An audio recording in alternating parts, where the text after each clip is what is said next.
Assalamualaikum warahmatullahi wabarakatuh. Alhamdulillah, alhamdulillahilladzi arsala rasulahu bil huda wa dinil haqq liyudhhirahu 'ala ad-dini kullihi walau karihal kafirun. Wa asyhadu an la ilaha illallah wahdahu la syarika lahu iqraran bihi wa tauhidan. Wa asyhadu anna Muhammadan 'abduhu wa rasuluhu sallallahu alaihi wa ala alihi wa sahbihi wa sallama tasliman katsira, amma ba'd. Falhamdulillah, puji dan syukur senantiasa kita panjatkan kehadirat Allah Jalla wa Ala yang telah berfirman, wa in ta'uddu ni'matallahi la tuhsuha innal insana lazalumun kaffar. Dan kalaulah kalian ingin menghitung-hitung akan nikmat Allah atas kalian, la tuhsuha, niscaya kalian tidak akan mampu menghitungnya. Innal insana lazalumun kaffar, sesungguhnya manusia itu pelaku kezaliman dan kekufuran. Alhamdulillah, berkat nikmat kesehatan dan kesempatan setelah hidayah taufik dari Allah Jalla wa Ala, pada malam yang berbahagia ini, setelah kita melaksanakan ibadah salat maghrib berjamaah, yang kita memohon kepada Allah, Rabbana taqabbal minna innaka antas sami'ul alim, sembari menunggu masuknya waktu salat isya, ada baiknya kita mengisi waktu kekosongan ini dengan al-mudzakarah.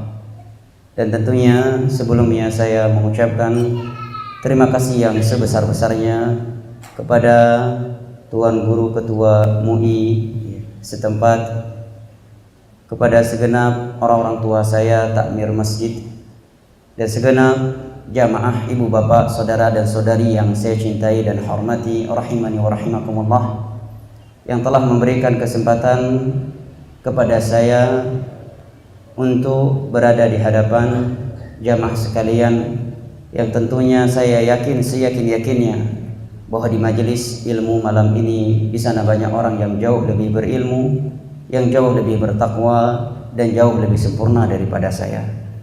Tetapi posisi saya sekarang saat ini seperti yang dikatakan oleh pepatah Arab, mukrahun akhaka la batal, karena sudah diminta, sudah dipaksa, bukan karena sebagai pahlawan. Mukrahun akhaka la batal.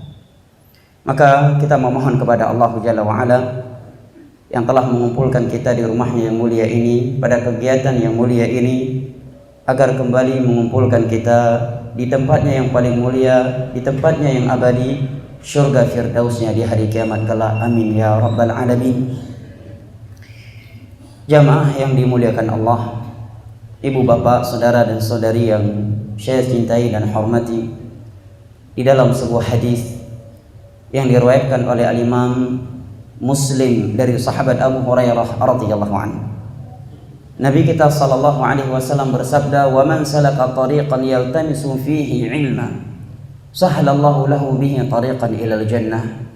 Wa ma jatama'a qaumun fi baitin min buyutillah yatluna kitaballah wa yatadarasunahu fima bainahum illa nazalat 'alaihimus sakinah wa ghashiyatuhumur rahmah wa haffathumul malaikah wa dzakarahumullahu fi man 'indah."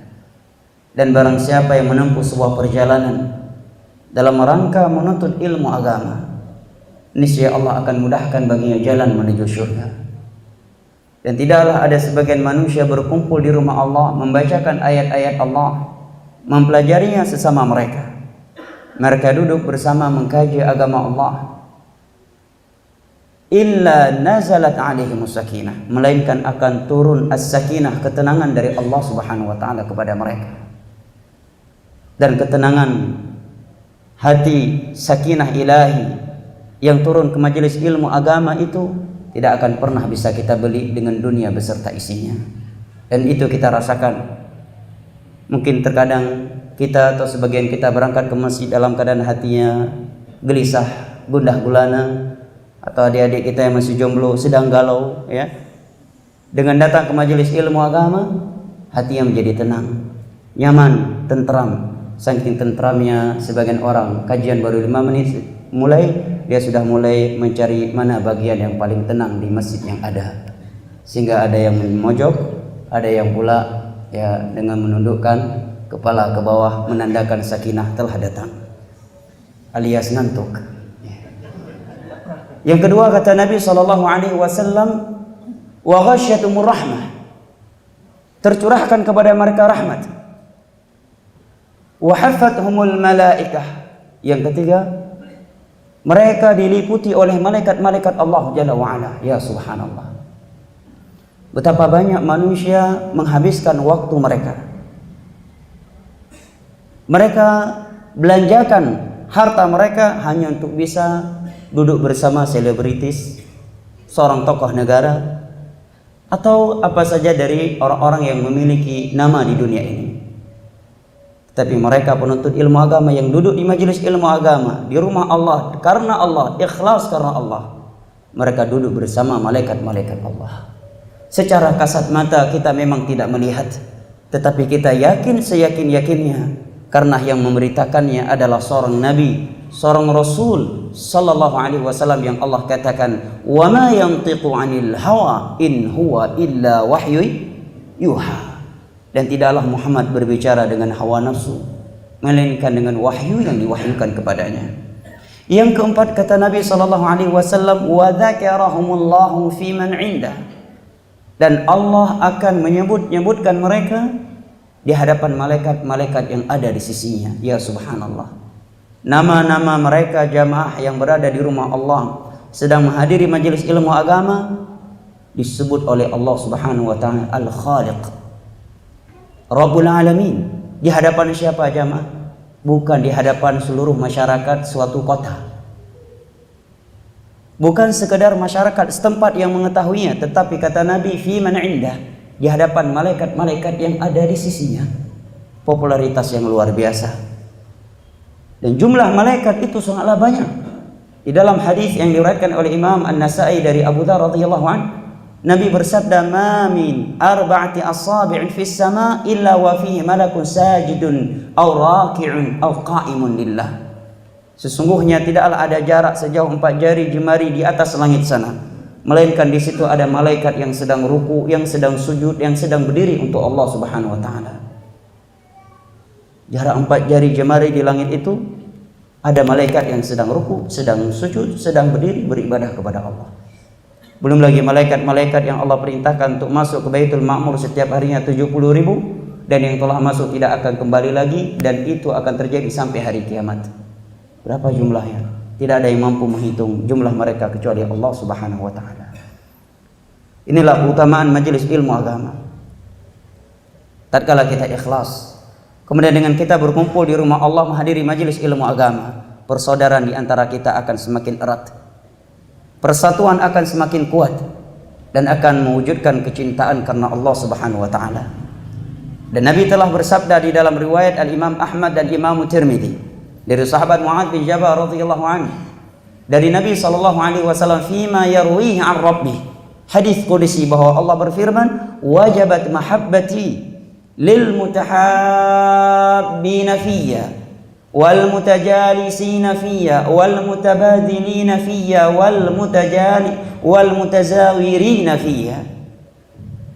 Telah wajib, telah pasti kecintaanku kepada mereka orang-orang yang saling cinta mencintai karenaku, saling duduk sesama mereka karenaku, saling memberi sesama mereka karenaku, dan mereka saling mengunjungi karenaku.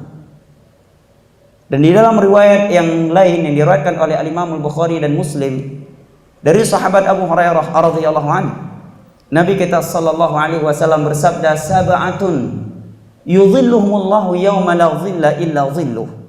Ada 7 golongan yang akan mendapatkan naungan Allah di hari kiamat, pada hari yang tidak ada naungan kecuali hanya naungannya Allah.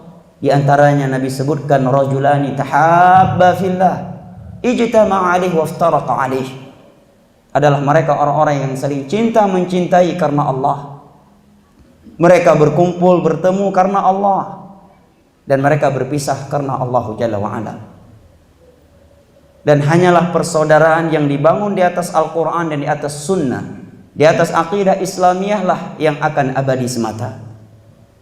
Seluruh hubungan yang terjalin di dunia ini yang bukan karena Allah Jalla wa'ala akan menjadi sia-sia dan akan berujung dengan permusuhan. Allah berfirman di dalam surat Az-Zukhruf, Al-akhillau yawma idin ba'dhuhum li ba'dhin aduwwun illal muttaqin. Seluruh orang-orang yang kasih mengasihi di dunia, pada hari kiamat mereka akan saling bermusuhan antara satu sama yang lainnya. Pasangan suami istri akan saling bermusuhan, anak dengan orang tuanya, kerabat dengan kerabatnya, sahabat dengan sahabatnya, illal muttaqin, kecuali orang-orang yang bertakwa. Sehingga Al-Imam Ibnu Katsir dalam tafsir Al-Qur'anil Azim menerangkan bahwa seluruh persaudaraan, hubungan yang terjalin di dunia ini kalau bukan karena Allah, dia akan sia-sia, akan berujung permusuhan di hari kiamat kelak, kecuali yang dikarenakan Allah Subhanahu wa taala. Maka kita memohon kepada Allah, mudah-mudahan pertemuan kita ini, perjumpaan kita kali ini, dan duduknya kita di rumah Allah yang mulia ini semata-mata karena Allah Subhanahu wa taala. Semata-mata ikhlas karena Allah, karena memang tidak ada uang yang dibagi-bagikan di sini.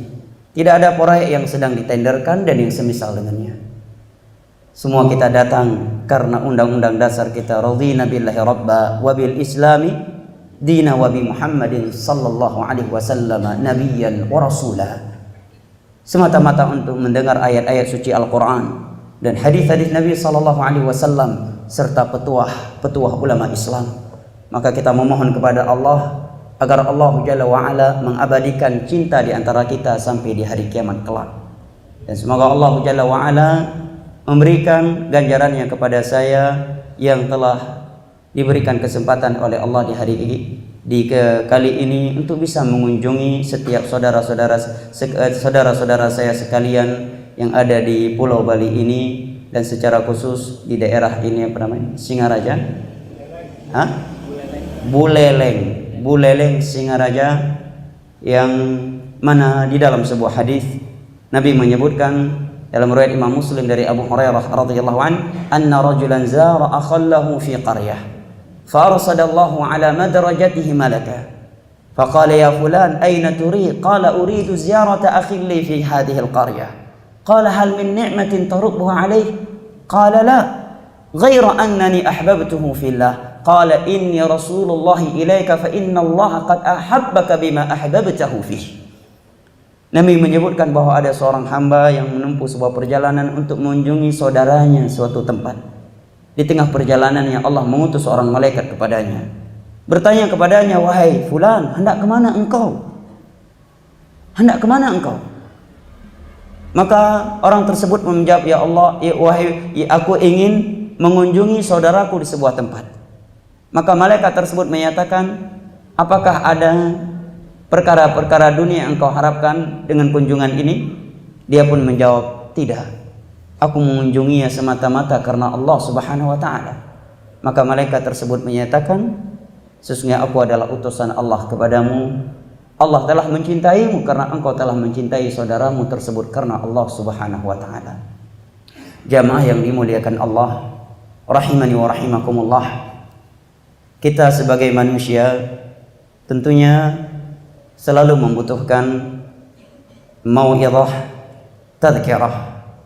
Karena kita dinamakan manusia yang bahasa Arabnya adalah al-insan li'annahu mu'arradun lin-nisyan. Manusia di dalam bahasa Arab disebut dengan insan dari kata an-nisyan. Kenapa? Karena yang namanya manusia itu pelupa, pembuat khilaf, suka berbuat kesalahan. Sehingga di dalam sebuah hadis Nabi menyatakan, kullu bani Adam khata wa khairul khata'ina tawwabun. Setiap anak Adam itu khata. Ini dalam ilmu saraf disebut dengan sighah mubalaghah. Konteks yang bermakna banyak. Artinya dia banyak berbuat kesalahan, bukan sekedar sekali. Kalau ada yang bertanya, kok kamu buat salah? Ya karena saya anak Adam dan saya bukan malaikat. Tentunya namanya kesalahan. Kata Nabi, wa khairul khatta'ina tawwabun. Tetapi ingat, ada lanjutan hadisnya. Yang diambil potongan pertama aja. Yang namanya anak Adam itu banyak buat kesalahan, Ustaz. Betul, tapi hadisnya masih ada lanjutannya. Apa lanjutannya? Nabi menyatakan wa khairul khatta'ina tawwabun. Sebaik-baik orang yang banyak berbuat kesalahan, banyak pula taubatnya. Ini boleh ambil hadis ini, tapi jangan dipotong. Yang diambil alinea pertama, yang alinea kedua ditinggalkan. Nah, ini tidak tepat. Maka dari itu kita butuh saling mengingatkan. Apalagi perkara-perkara dunia, pernak-pernik dunia, perhiasan-perhiasan dunia yang ada di hadapan kita, di sekeliling kita, itu seringkali melupakan kita kepada Allah Subhanahu wa taala. Seringkali menyebabkan hati kita menjadi keras. Seringkali membuat kita membangkang dan melanggar hukum-hukum Allah Sang Pencipta. Oleh karena itu Allah berfirman, "Wa dzakir fa inna dzikra tanfa'ul mu'minin." Wa dzakir, kata para ulama, dzakir wa karrir. Sering-seringlah memberi peringatan, bukan sekadar beri peringatan. Allah menyatakan wa dzakir. Kata para ulama, dzakir wa karrir. Sering-seringlah, ulang-ulangilah tazkirah itu, peringatan itu, mau'izah itu. Karena mau'izah yang diulang-ulangi itu amatlah bermanfaat bagi orang-orang yang punya iman. Kalau setiap kali kita mendengar mau'izah, mendengar ceramah, tidak memberi pengaruh bagi hati kita, berarti iman kita sudah bermasalah, jamaah. Demi Allah, setiap muslim dan muslimah yang memiliki hati yang bersih, datang ke majelis ilmu ikhlas karena Allah semata-mata ingin mengetahui kebenaran, ingin mencari ilmu agar bertambah pengetahuannya dan bertambah pula amalannya, pasti ayat dan hadis yang akan dia dengarkan itu memberi pengaruh pada hatinya. Kenapa demikian? Karena Allah yang telah berfirman, "Innamal mu'minuna alladzina idza dzukirallahu wajilat qulubuhum wa idza tuliyat 'alaihim ayatuhu zadatuhum imanan wa 'ala rabbihim yatawakkalun." Sesungguhnya merupakan ciri khas mereka orang-orang yang beriman, hanyalah mereka, innama adatul hasr, hanyalah mereka orang-orang yang beriman. Idza dzukirallah wajilat qulubuhum, tatkala mereka diingatkan kepada Allah, wajilat qulubuhum, bergetar hatinya. Ketika dia ingin bermaksiat dikatakan, ittaqillah ya akhi, takutlah kamu kepada Allah, ingatlah akan azab Allah yang akan datang secara tiba-tiba. Maka bergetar hatinya. Kalau tidak, berarti ada masalah pada imannya. Wa idza tuliyat 'alaihim ayatuhu zadatuhum imana, dan apabila ayat-ayat Allah dibacakan kepada mereka, zadatuhum imana, langsung bertambah iman mereka. Kalau semakin mendengar ayat Al-Quran, hadis-hadis Nabi, kita semakin gelisah, atau bahkan na'udzubillah, sebagian orang terkadang risih mendengar ayat dengan hadis, maunya selain ayat dan hadis. Nah, ini lebih parah lagi. Padahal Allah menyatakan ciri khusus mereka orang-orang yang beriman kepada Allah adalah ketika diberikan, sampaikan kepadanya ayat-ayat Allah, ayat-ayat kauniyah dan ayat-ayat syar'iyahnya Allah yang mencakup Al-Quran dan hadis, bertambah langsung imannya. Yang tadi ya malas-malasan salat, dia langsung semangat. Yang tadi ya merasa berat dan malas-malasan salat tahajud, langsung semangat pulang dari itu. Yang tadi ya ingin bermaksiat, langsung berhenti. Kemudian Allah menyatakan wa 'ala rabbihim yatawakkalun, dan hanya kepada Allah Rabb mereka bertawakal. Jamaah yang dimuliakan Allah, sebuah hal yang hendaknya kita saling mengingatkan antara sesama kita, dan harus sering kita ingat dan kita ingatkan. Sesuatu yang harus untuk sering kita ingat dan kita ingatkan kaum muslimin adalah perjalanan setelah kematian, jamaah. Adalah perjalanan setelah kematian. Karena lemah atau semangatnya, tingginya semangat atau lemahnya semangat kita beribadah kepada Allah, bertambah dan berkurangnya iman kita dalam menjalankan agama Allah, itu kembali kepada sering tidaknya kita mengingat akan perjalanan kita setelah kematian. Oleh karena itu Nabi SAW bersabda, "Aktsiru min dzikri hadimil ladzat, ya'nil maut."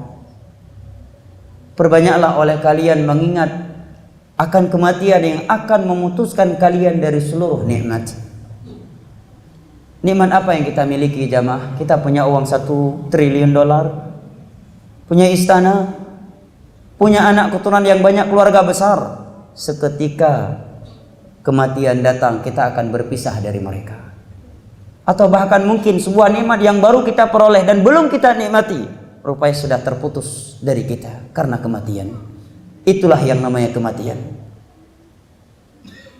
Dia sesuatu yang selalu menghantui, sesuatu yang pasti, selalu menghantui, namun tidak dapat diprediksi. Siapapun kita dan dimanapun kita berada. Allah berfirman, "Aynama takunu yudrikumul maut, walau kuntum fi burujim musyayyadah." Dimanapun kalian berada, bersembunyi, kematian itu akan menjemput kalian, akan mendapati kalian, sekalipun kalian bersembunyi di belakang benteng-benteng yang sangat kokoh.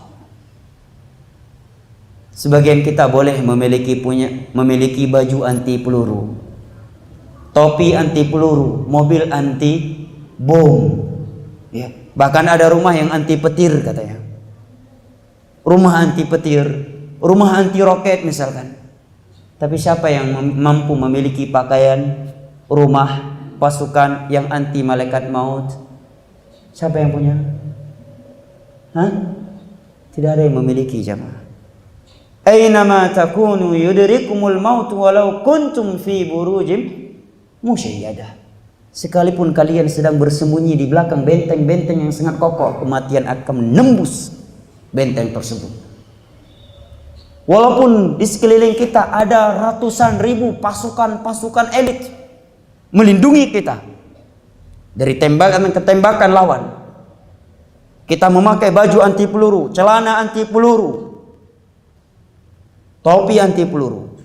Kemudian dimasukkan lagi ke dalam mobil yang anti peluru, anti sniper. Kemudian di belakang benteng-benteng yang sangat kokoh, yang mana mungkin semut saja tidak mampu menembusnya, tetapi malaikat maut akan menembusnya. Jamaah yang dimuliakan Allah. Kalla idza balagati taraqi wa qila man araq wa dhanna annahu al-firaq waltafati as-saqu yawma idhin al-masaq. Waltafati as-saq bis-saq ila rabbika yawma idhin al-masaq. Kalla, sekali-kali tidak. Idza balagatit taraqi, apabila ruh yang sedang dicabut sudah sampai di kerongkongannya, jemaah, dikatakan kepadanya, man raq, siapa yang mampu menyembuhkan kamu? Siapa yang mampu menghalangi malaikat maut? Siapa yang mampu? Mungkin ketika di dunia dia punya relasi-relasi yang selalu membantu dia ketika ada masalah.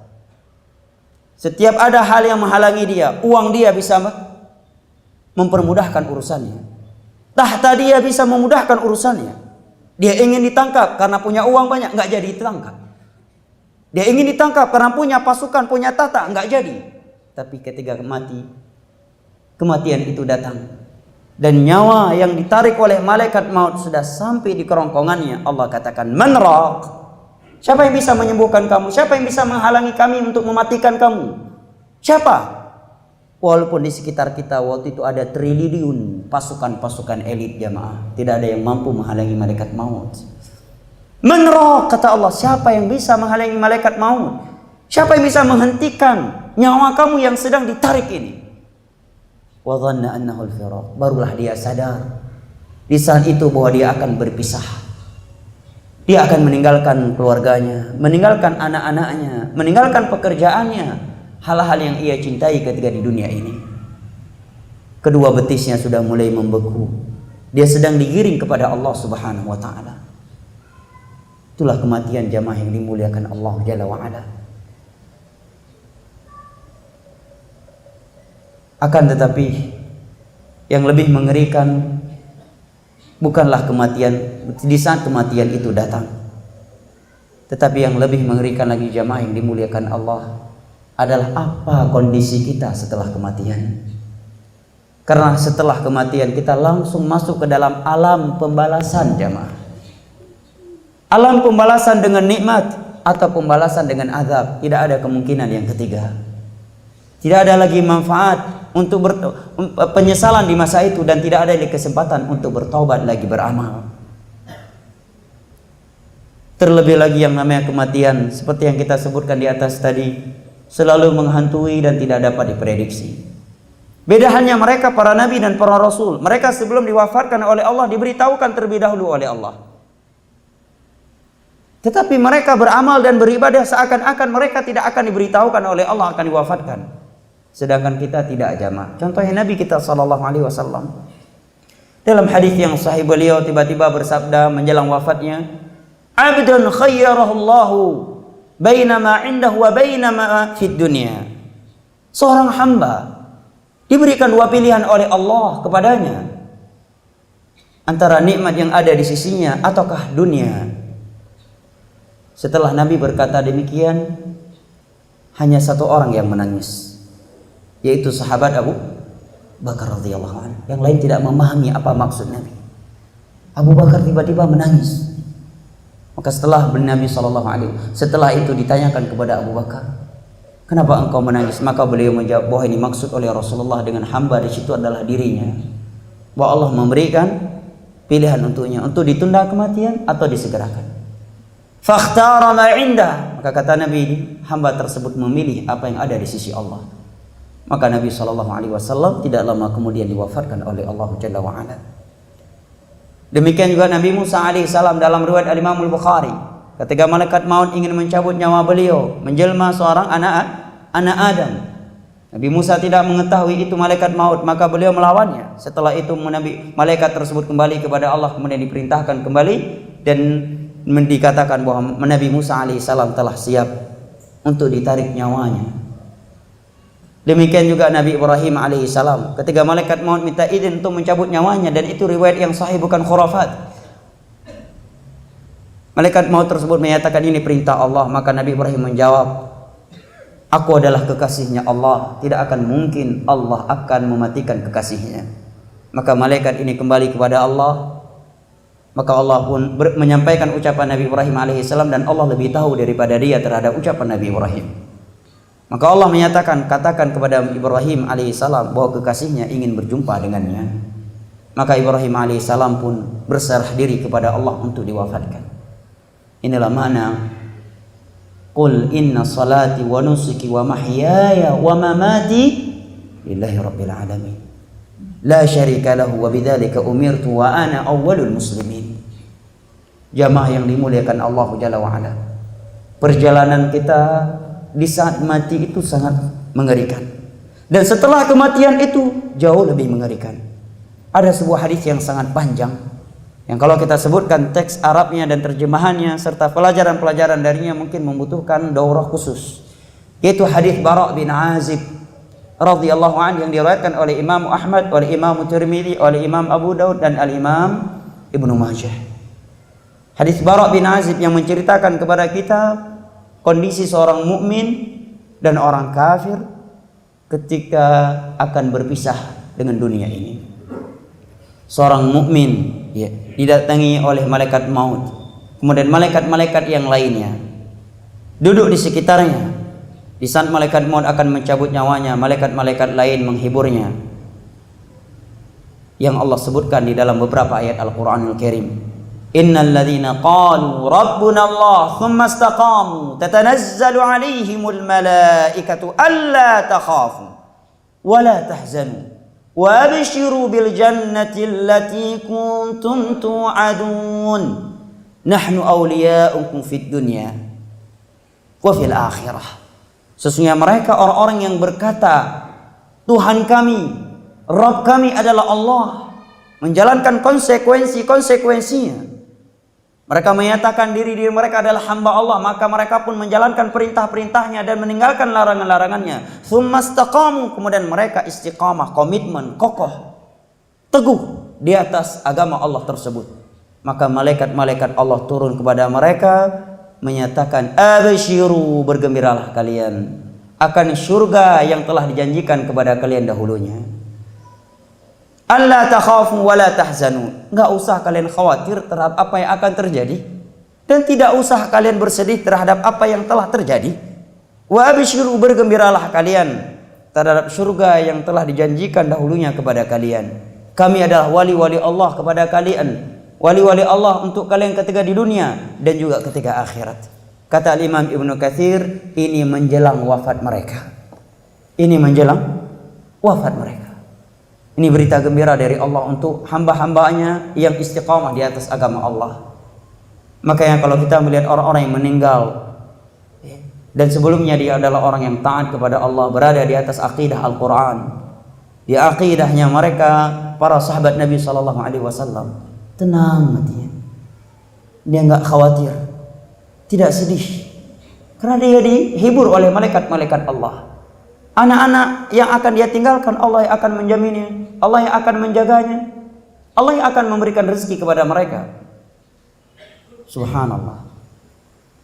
Maka malaikat pun membawa kain kafan selembut kain sutra, mencabut nyawanya selembut dengan cara yang sangat lembut, dengan cara yang sangat lembut. Kemudian diberikan wewangian. Setelah itu dia dibawa ke langit. Ketika dibawa ke langit, malaikat-malaikat penjaga langit bertanya, ruh siapa ini? Begitu harum semerbanya dia. Maka dia pun disebutkan dengan namanya yang dia diberikan dengan nama tersebut ketika di dunia. Setelah itu Allah Subhanahu wa taala menyatakan kepada malaikat-malaikat yang membawa ruh dia tersebut, kembalikan hambaku tersebut, ruh hambaku tersebut ke jasadnya, kemudian ditetapkan dia tempatnya di dalam surga di Illiyin. Wa afrishulah, bentangkan kuburannya, maka datanglah nikmat-nikmat bau harum dari surga ke dalamnya, ke dalam kuburannya. Setiap hari dia berkata, ya Rabb aqimis, ya Allah tegakkan hari kiamat. Dia ingin segera masuk ke dalam surga yang selama ini dia rasakan baunya, yang mengalir ke dalam kuburannya, nikmat-nikmat atau wangian yang ada di dalam surga. Saking bahagianya dia, saking nyamannya dia, dan saking cintanya dia kepada Allah. Setiap harinya dia berdoa, ya Allah segerakan hari kiamat, ya Allah segerakan hari kiamat, agar dia bisa masuk langsung ke dalam surga tersebut. Tetapi sebaliknya jamaah yang dimuliakan Allah, kata Nabi SAW, hamba yang kafir, dalam riwayat yang lain fajir itu banyak berbuat dosa.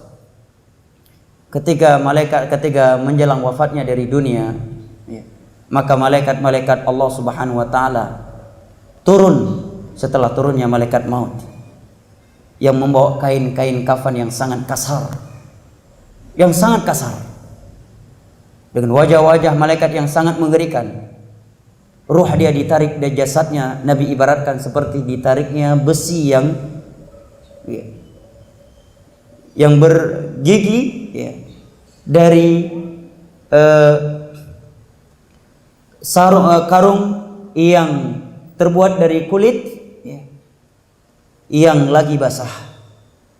Sungguh sangat sulit untuk ditarik. Seperti itulah ruhnya orang kafir dan fajir ketika ditarik oleh malaikat maut. Begitu sulitnya. Namun di sini para ulama menerangkan, bukan berarti kalau ada orang yang meninggal dalam keadaan susah berarti udah pasti dia su'ul khatimah. Karena Nabi kita ketika meninggal dalam keadaan genting, sampai-sampai Fatimah berkata, wa karba abata, betapa gentingnya kondisi engkau wahai sang ayah, wahai ayahanda. Maka Nabi menyatakan tidak ada kegentingan terhadap ayahmu setelah ini. Maka kata Imam Ibnu Qayyim, apabila seorang mukmin di saat matinya sulit, maka itu kesulitan terakhir dia di dunia sebelum dia mendapatkan kemudahan di alam barzakh. Tetapi apabila seorang mukmin ketika nyawanya dicabut dengan mudah, maka itu kemudahan yang pertama Allah berikan kepadanya sebelum kemudahan yang ada di dalam alam barzakh. Maka ruhnya pun ditarik. Waktu sudah habis ya? Ruhnya pun ditarik dengan sangat keras dan sangat kasar, kemudian dibawa ke langit, tidak diterima oleh Allah Subhanahu wa taala. Pintu-pintu langit ditutup dan tidak dibuka untuk dia. Hatta yalijal jamalu fi sammil khiyal. Pintu langit akan dibuka untuk ruh ini kalau seekor onta itu bisa masuk ke dalam lubang jarum, sesuatu yang mustahil. Maka dia bukan dikembalikan ke dalam jasadnya, tetapi dilemparkan oleh malaikat maut yang membawa dia ke langit. Dari langit Allah lemparkan dia ke dalam jasadnya kembali. Kalau ruh seorang mukmin yang tadi dikembalikan lagi oleh malaikat maut. Adapun dia dilemparkan dari langit sampai ke bumi. Itulah yang Allah menyatakan dalam Al-Qur'anul Karim, innahu may yusyrik billah faka'annama kharra minas sama fatakhtafuhu at-tayr aw tahwi bihi ar-rihu fi makanin sahiq. Setelah itu dia akan masuk ke dalam alam barzakh, alam pembalasan jamaah. Namun waktu yang sudah masih waktunya atau kita lanjut? Berapa menit lagi? 7 menit lagi.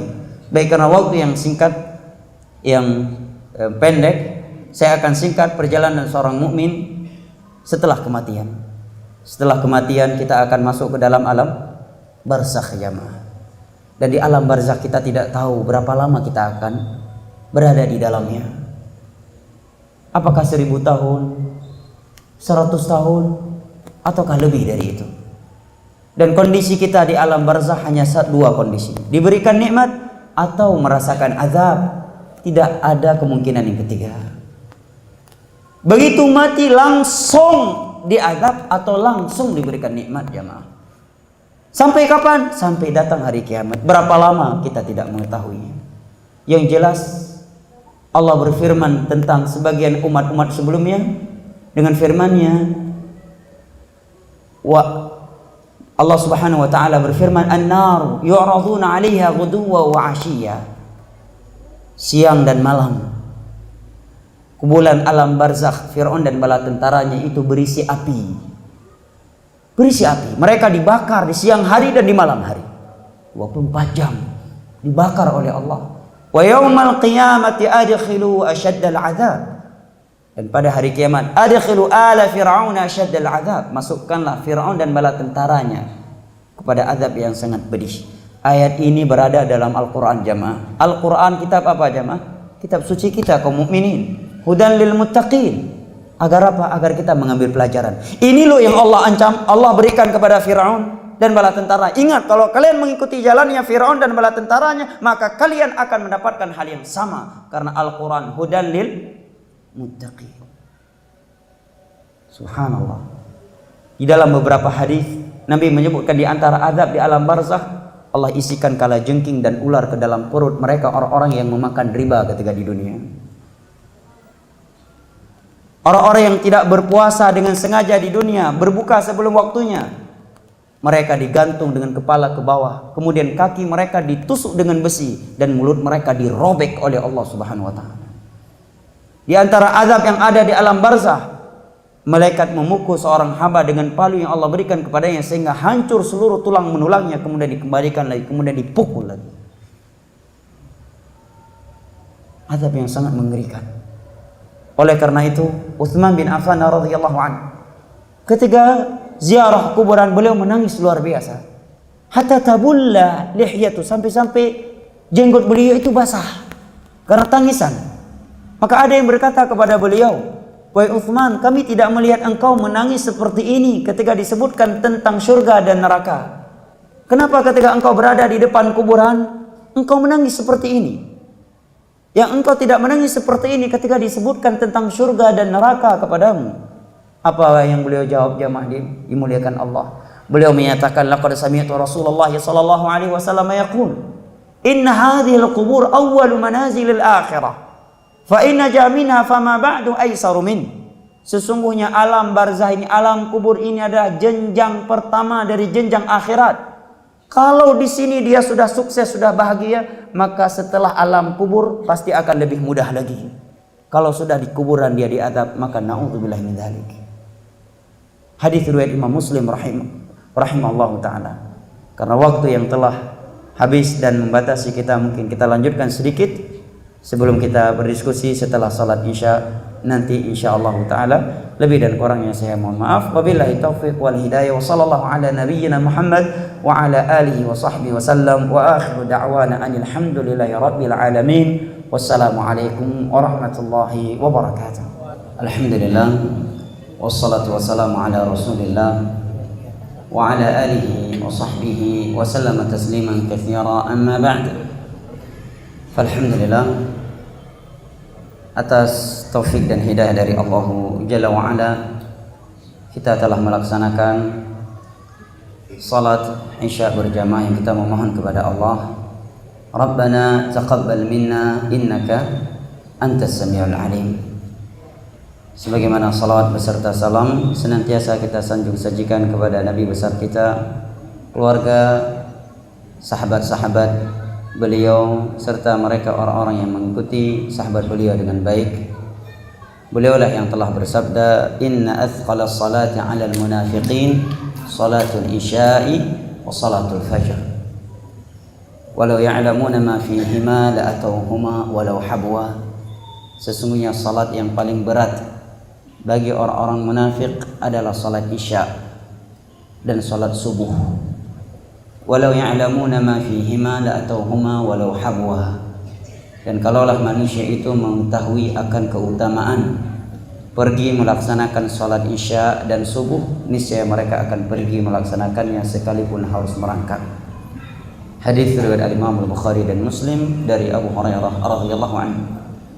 Jamaah, ibu bapak, saudara dan saudari yang saya cintai dan saya muliakan, rahimani wa rahimakumullah. Tadi telah kita dengarkan sabda Nabi sallallahu alaihi wasallam yang diriwayatkan oleh Imam Muslim dari sahabat Nabi Utsman bin Affan radhiyallahu an yang berbunyi, inna hadhil qubur awwalu manazilil akhirah. Sesungguhnya alam kubur ini adalah jenjang akhirat yang pertama. Fam in naja minha fama ba'dahu aysaru min. Kalau seseorang itu bisa lewat, bisa bahagia, bisa lulus di alam kubur, maka pasti maka yang datang setelah alam kubur itu akan lebih mudah, jamaah. Sekali lagi jamaah, alam kuburan, alam barzakh adalah alam yang sangat mengerikan bagi orang-orang yang celaka, tetapi dia sebaliknya menjadi raudhatun min riyadhil jannah, taman dari taman-taman surga bagi orang-orang yang bertakwa kepada Allah Jalla wa Ala. Dan kita di dalamnya hanya dengan dua kondisi, diberikan nikmat atau merasakan azab. Tidak ada lagi kesempatan beramal, tidak ada lagi kesempatan bertobat. Sekalipun kita menangis mengeluarkan air mata darah, kita tidak akan dikembalikan lagi kepada Allah. Maka sebelum itu terjadi, jamaah yang dimuliakan Allah, mari kita mempersiapkan diri. Karena Allah berfirman, hatta idza jaa ahaduhumul maut qala rabbi irji'un la'alli a'malu salihan fima tarak kalla innaha kalimatun huwa qailuha wa min waraihim barzakhun ila yaumi yub'atsun. Apabila kematian itu telah mendatangi salah satu di antara mereka, maka mereka berkata, Rabbi irji'un, ya Allah kembalikan aku, tundalah kematianku. Kata para ulama ini ketika menjelang mati, ya Allah tundalah, kembalikan aku ke alam sehat.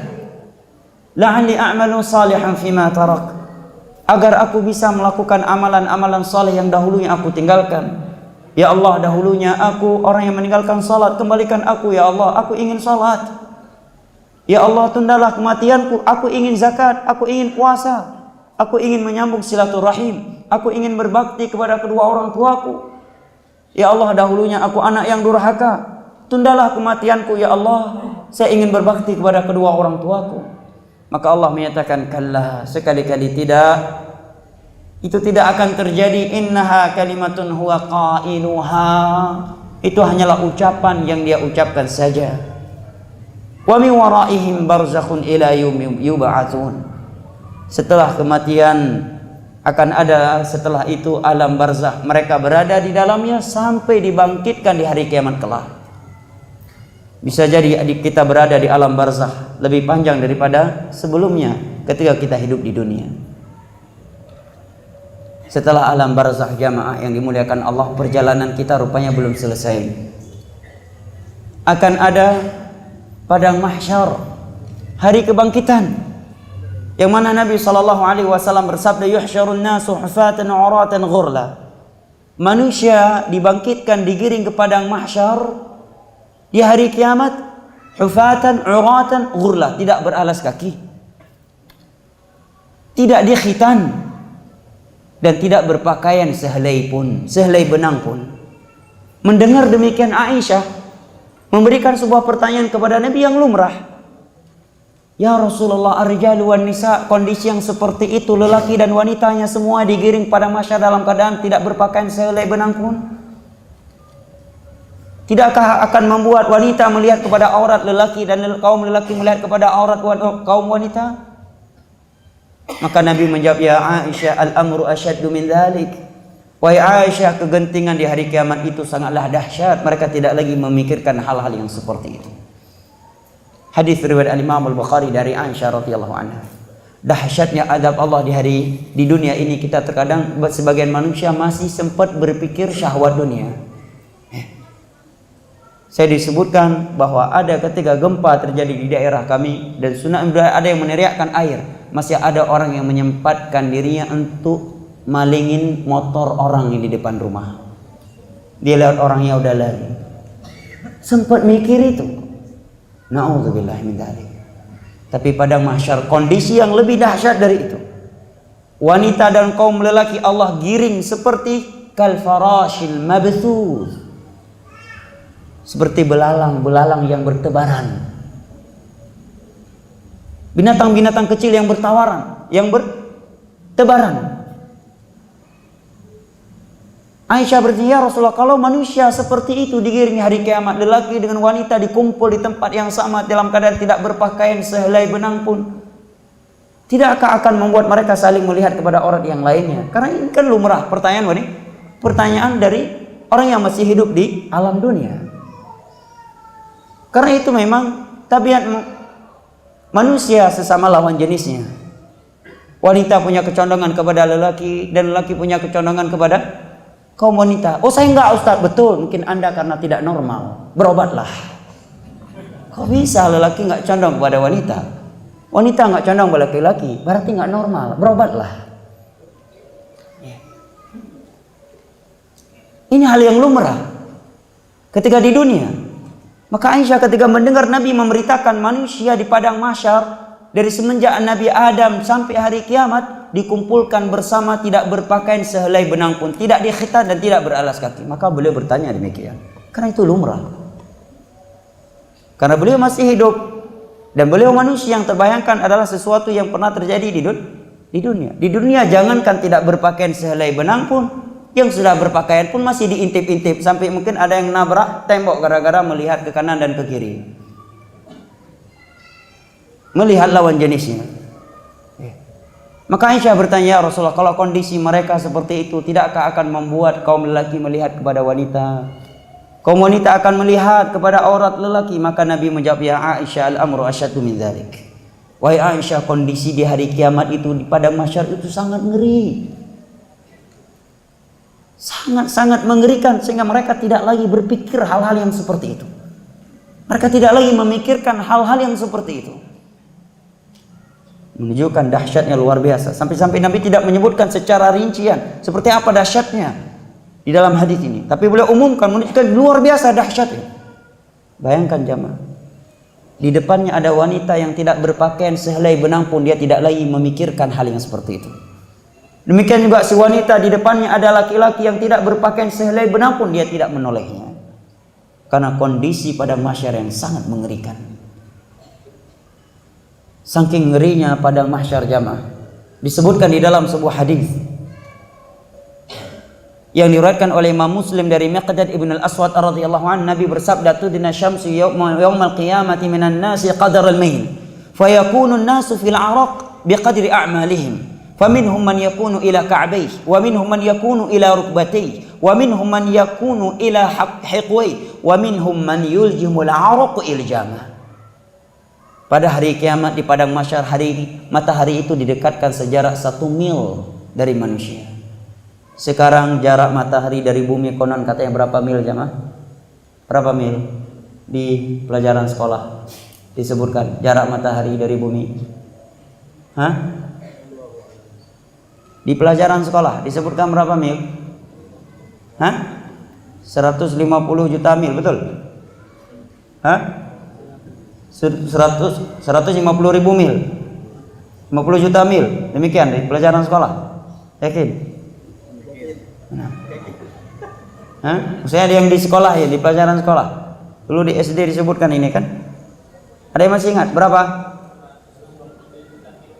160 juta kilometer. Subhanallah. Kalau musim panas puncaknya ketika saya di Yaman itu bisa sampai 40 hingga 48 derajat Celcius. Di Madinah itu terkadang bisa sampai 49 dan itu jarang 50 derajat Celcius. 35 aja. Di Bali paling tinggi berapa derajat Celcius jemaah? 35 ya? 35. Saya pernah merasakan di Yaman itu 40 ke atas. Kalau di Aden itu mohon maaf, anjing aja nggak ada bulunya. Wallah alam, apakah karena panas ataukah yang lain? Yang jelas nggak ada bulunya, nggak tebal bulunya. Dan di Madinah tuh kata sebagian orang kalau ditaruh telur di lantai matang telurnya. Bagaimana dengan hari kiamat? Sejarah 1 mil jemaah, 1 mil dari kepala kita dan tidak ada bangunan yang memisahkan antara kita dengan matahari. Tidak ada pepohonan, mahsyar. Allah hampakan bumi. Yauma tubaddal ardul ghairal ardi was samawat. Setelah Allah runtuhkan langit yang sekarang ini, Allah hancurkan bumi, Allah hancurkan gunung, Allah gantikan dengan langit yang baru, Allah gantikan dengan bumi yang baru di hari kiamat. Sehingga kata Nabi, manusia di saat itu mereka berkeringat. Banyaknya keringat mereka sesuai dengan banyaknya maksiat yang mereka lakukan ketika di dunia. Sebagian manusia ada yang keringatnya sampai kepada kedua mata kakinya. Ada yang sampai ke lututnya, ada yang sudah sampai ke pinggangnya, dan di antara mereka ada yang sudah tenggelam dengan keringatnya. Sungguh tak terbayang bagaimana sebagian orang tenggelam dengan keringatnya, tapi di sampingnya ada orang yang keringatnya cuma sampai di kedua mata kakinya. Tidak ada yang mustahil bagi Allah, karena memang perkara akhirat tidak boleh kita pikirkan. Kewajiban kita adalah mengimaninya. Kapan kita mulai menggunakan akal dan logika kita dalam perkara-perkara gaib, ini akan menjerumuskan kita ke dalam kemurtadan. Karena kita mungkin akan menolaknya tatkala akal sehat kita tidak mampu memahaminya. Makanya dalam bab al-ghaib Allah menyatakan alladzina yu'minuna bil ghaib, bukan alladzina yatafakkaruna fil ghaib. Tapi ketika ayat-ayat kauniyah Allah menyatakan wa yatafakkaruna fi khalqis samawati wal ard.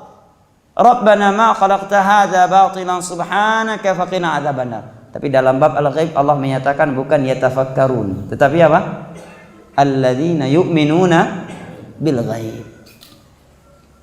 Kewajiban kita mengimani sesuai dengan amalan mereka. Saking dahsyatnya padang mahsyar, dalam hadis Abu Hurairah dalam riwayat Imam Muslim, hadis yang sangat panjang, hadis yang diistilahkan dengan hadis syafa'atul uzma.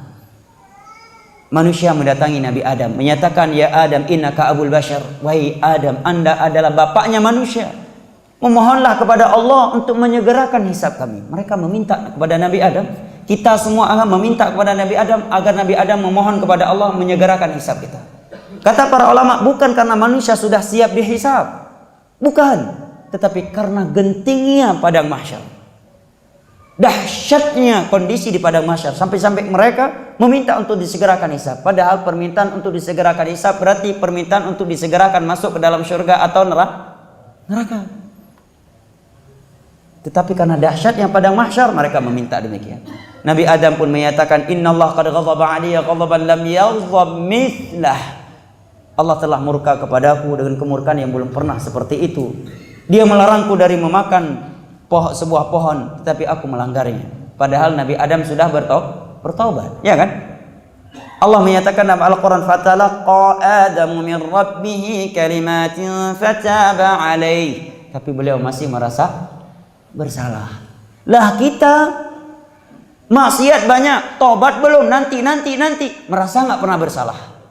Kebalik, Nabi Adam udah di hari kiamat, sebelum wafatnya udah Allah katakan fatalaqa Adamu min rabbih kalimatin fataba alaih, tapi masih berasa bersalah. Allah telah murka kepadaku dengan sebuah kemurkaan yang belum pernah murka kepadaku seperti itu. Sampai-sampai Imam Ibn Rajab dalam kitab Lataiful Ma'arif menyatakan, Nabi Adam dan Hawa Allah keluarkan dari surganya karena satu maksiat. Lantas kita ingin masuk ke dalam surga Allah dengan jutaan atau ribuan maksiat. Nabi Adam Allah keluarkan dari surganya karena satu maksiat jemaah. Sedangkan kita ingin masuk ke dalam surga Allah dengan ribuan maksiat.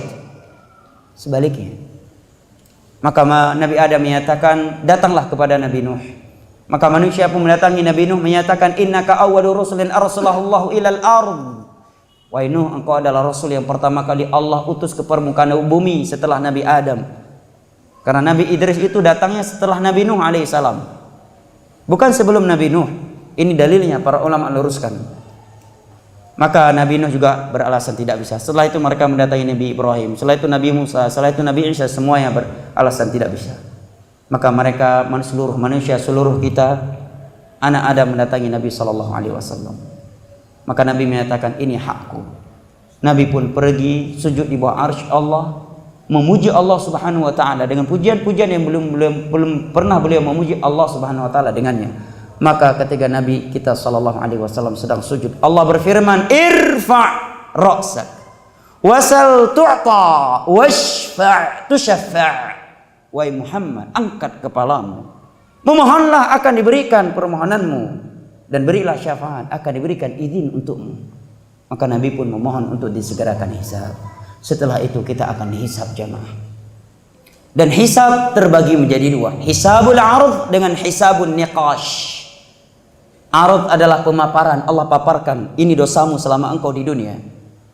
Setelah seorang mukmin pesimis dan khawatir akan diazab, maka Allah menyatakan, wa inni satartuha 'alaika fid dunya wa inni aghfiruha lakal yauma, dalam hadis yang diriwayatkan oleh Imam Muslim. Pada di saat dunia aku tutup maksiat kamu ini sehingga manusia tidak tahu, maka hari ini akan aku ampuni engkau wahai hambaku. Karena dia bertemu dengan Allah membawa nilai tauhid, tidak membawa dosa syirik. Karena dalam hadis yang lain yang diriwayatkan oleh Imam Tirmidzi dari Anas bin Malik radhiyallahu anhu, hadis qudsi, Allah berfirman, ya bani Adam, law ataitani biqarabil ardi khataya thumma laqitani la tusyriku bi syai'a lalaqituka biqarabiha maghfirah. Wahai anak Adam, kalau engkau berjumpa denganku membawa dosa maksiat seluas dunia, subhanallah, bagaimana maksiatnya jemaah? Seluas dunia, bukan seluas Bali, bukan sekedar seluas Singaraja, seluas dunia maksiat yang dia bawa bertemu dengan Allah. Tetapi engkau bertemu denganku tidak membawa dosa syirik. Walaupun pernah, tetapi dia telah bertobat sebelum matinya, maka akan aku berikan untukmu ampunan seluas dunia pula. Ini namanya hisabul araf. Yang Allah menyatakan dalam Al-Quran, fa amma man yuhasabu hisabai yasira fayanqalibu ila ahlihi masrura.